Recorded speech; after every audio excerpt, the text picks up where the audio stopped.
Ever feel like life throws you a curveball and you're, like, totally not equipped to handle it? Oh, for sure. Like you're stuck trying to hit a home run with one of those flimsy plastic bats. You know the ones I'm talking about. Yeah, definitely. Today, we're ditching the plastic bat and doing a deep dive into the world of therapy, where you can trade up for a whole set of power tools to really knock it out of the park. I like that. And don't worry, we're not, like, diagnosing anyone here. Right. Think of this more like a crash course in mental well-being, like understanding the different approaches, Yeah. decoding all the jargon, Mm-hmm. and figuring out what might actually be helpful for you. Yeah, that's key. To help guide us through this toolkit, we have a true expert in all things mental health. What's got you buzzing about this deep dive today? You know, the thing is, therapy, it's often seen as this big, scary thing, you know? Oh, totally. Even just the thought of starting can feel, like, super overwhelming for people. It's true. Like we were saying earlier, we have that therapist, Kim Addo. Yeah, her profile's great. She even says it herself. Therapy can be scary. Yeah, she's right. It is. It's a vulnerable thing, opening yourself up like that. For sure. So it's important to remember that therapy is really about giving you the tools to navigate life, not just, like, endlessly rehashing all your problems on a couch. Okay, so less spill your guts and more gain superpowers. Exactly. I like the sound of that. And there's so many different approaches out there. Yeah. One that I find really fascinating is acceptance and commitment therapy, or ACT. ECT. Okay, I'm intrigued.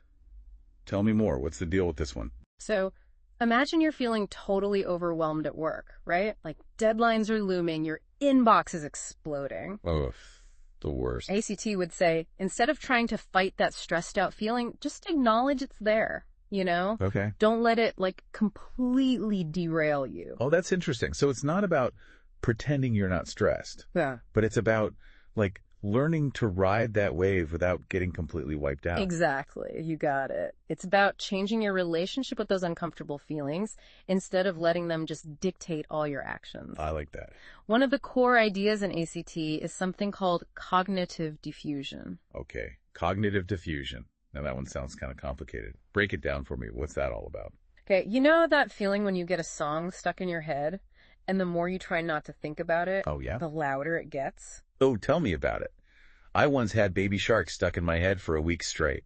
That's a perfect example. Cognitive diffusion is like saying, okay, Baby Shark is playing in my head, but I can still choose how I react to it. You're not getting rid of the song. Yeah. You're changing how you relate to it. So instead of letting that, like, Baby Shark on repeat control my day, Right. I can, like, acknowledge that it's there, but still choose to focus on, like, actually getting my work done. Precisely. You're not denying the feeling, but you're also not letting it, like, run the show. Right. And that's a huge part of what makes ACT so powerful. It's about building that mental flexibility to just, like, deal with whatever life throws your way. It's like choosing to surf the wave instead of getting pummeled by it. Yeah, exactly. Yeah. Okay, so that's cognitive diffusion.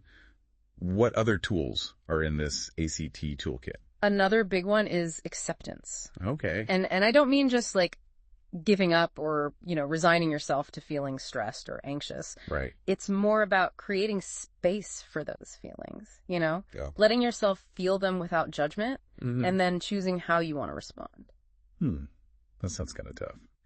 How do you just, like, accept something like anxiety? Isn't the goal to, like, feel less anxious? Well, yeah, I mean, it's definitely a process. Oh, right. Doesn't mean the anxiety just, like, magically disappears. Right.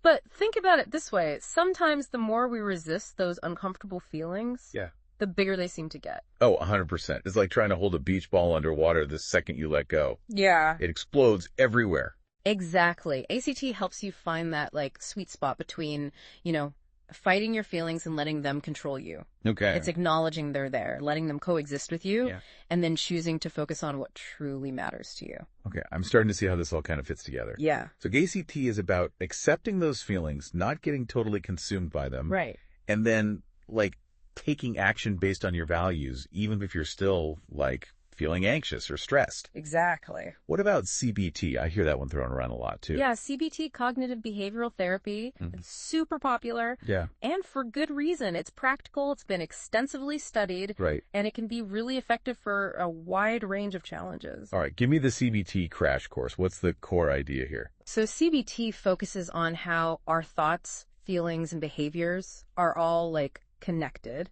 Think of it like a triangle. Okay. A lot of times our thoughts are the ones calling the shots, even if we're not like fully aware of it. So my thoughts can actually influence how I feel and what I do. Absolutely. Let's say you're feeling down about, I don't know, your cooking skills. Okay. You burn dinner one night and you're like, ugh, I'm such a terrible cook. I'm never going to be any good at this. Oh, I feel that one in my soul. Last week I managed to set toast on fire toast. It happens. But here's the thing. Those thoughts, like, I'm a terrible cook, pronouncements, Yeah. they don't just exist in a vacuum. Right. They can actually impact how you feel. Maybe you start feeling discouraged or frustrated, even like a bit ashamed of your kitchen mishaps. And then the behavior part kicks in. You're less likely to want to try cooking again because you're just convinced you're doomed to fail. Exactly. And that's where CBT comes in. Oh, yeah? It helps you identify those unhelpful thinking patterns, those like, I'm terrible at this statements, Yeah. and challenge how valid they really are. Are you really a terrible cook? Right. Or did you just have like one bad experience with some toast? It's like giving yourself a mental reality check. Exactly. Okay, I'm starting to see how this could be helpful for like reframing those negative thought spirals. Yeah. But it can't be as easy as just like changing your thoughts, Yeah. right? Yeah. Our brains are pretty stubborn things. You're right. It takes effort. It takes Yeah. practice. Yeah. And that's where the behavioral piece of CBT comes into play. So it's about actually like changing your actions, not just your thoughts to break out of that like, I'm a terrible cook cycle, right? I get I'm guessing that. that's where like the behavioral experiments come in. You got it. It's about putting those new thoughts to the test Okay. in the real world. Yeah. So instead of avoiding the kitchen altogether after the whole burnt toast incident, CBT might encourage you to, I don't know, maybe try a new recipe, take a cooking class, or even just start with something super simple, you know? Something that you know you can succeed at. Right, right. Just to start building that confidence back up.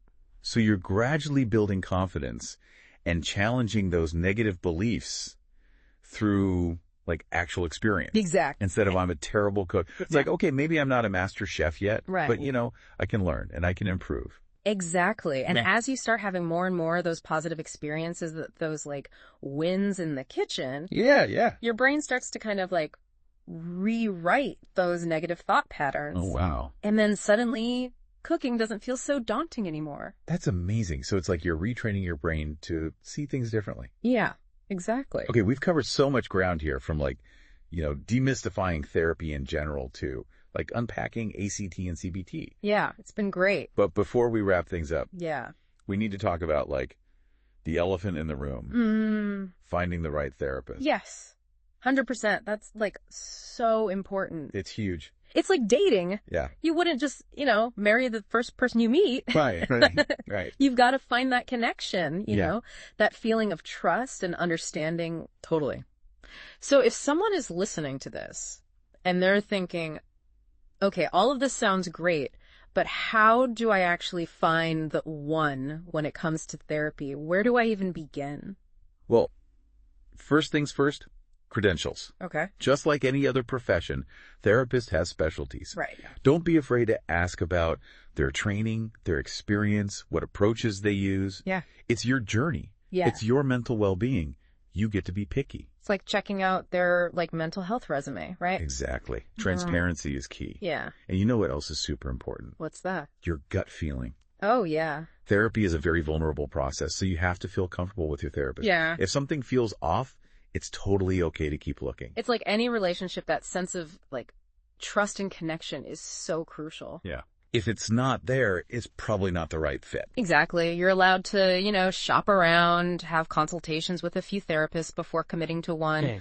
Finding the right fit can make all the difference. This has been such an eye-opening deep dive. We've gone from therapy being this big, scary unknown to having a whole toolbox of approaches and tips for navigating this world. Absolutely. And remember, it's a journey, right? Right. There's no one-size-fits-all solution. Yeah. But just understanding these tools and feeling empowered to find the right support, it can honestly make a world of difference. Couldn't have said it better myself. So as we wrap up this deep dive into the world of therapy, remember, it's okay to ask for help. It's okay to explore all those different approaches. And it's definitely okay to find a therapist who feels like the perfect fit for you. Thanks for joining us, and we'll catch you next time for another deep dive.